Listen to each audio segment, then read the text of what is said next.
Ron Plants, what you working on, Ron?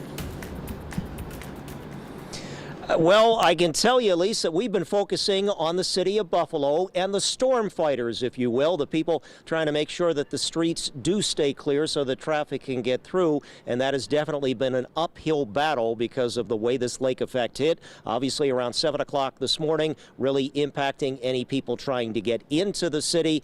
And now we're hearing, as they've been pointing out, as Carl and you have been pointing out, some of those bands are starting to drift down south now through the city again, just in time for the evening rush hour.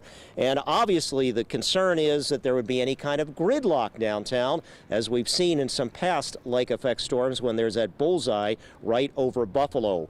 The concern has been on clearing out, obviously, the main routes and the secondaries, is always trying to keep the traffic moving, which was not easy with that snow piling up throughout the day. Caused some buses and tractor trailers to get hung up as they tried to navigate streets like Division and the downtown area. The city says they have their full complement of equipment, plow operators on duty, trying to keep up with it. They're getting an assist from the state DOT, covering some of the primary roads like Delaware and Maine and Bailey. With the awareness of how the snow can come down for the evening rush hour, the city actually decided earlier this afternoon to try to get some workers out early, hoping the county and other businesses that do have workers in would follow their example for a staggered rush hour. We have several thousand city employees and several hundred working in buildings in downtown Buffalo. We thought it made sense not to make the rush hour more difficult in downtown Buffalo, to begin to let non-essential employees go home.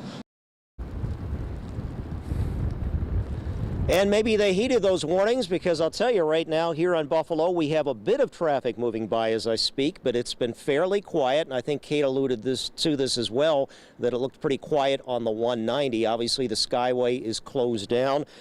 We also were checking with the Thruway Authority, because obviously they've got to keep those ramps open to get people out to the 190. They did not get back to us as yet. Obviously, city residents are probably saying, okay, when are you going to get to the residentials? Well, obviously, with a storm like this, they have to get to the primaries and secondaries first, as they're telling us. It depends upon the intensity of this lake effect, and then they'll see when they can get to those residential streets. One last point to make. The mayor of Buffalo saying, please be prudent when it comes to your travel plans this evening, because there is also a Sabres game that starts at 7 o'clock, so some people may be coming in down towards the KeyBank Center.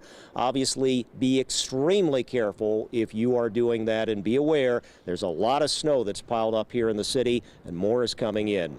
Reporting live from Delaware Avenue here downtown, I'm Ron Plants, Channel 2 News. Back to you, Kate.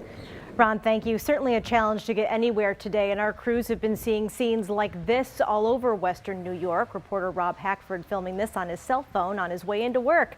A truck helping pull an NFTA bus that was stuck in the snow on West Huron Street at Delaware Avenue, right near Niagara Square. So what is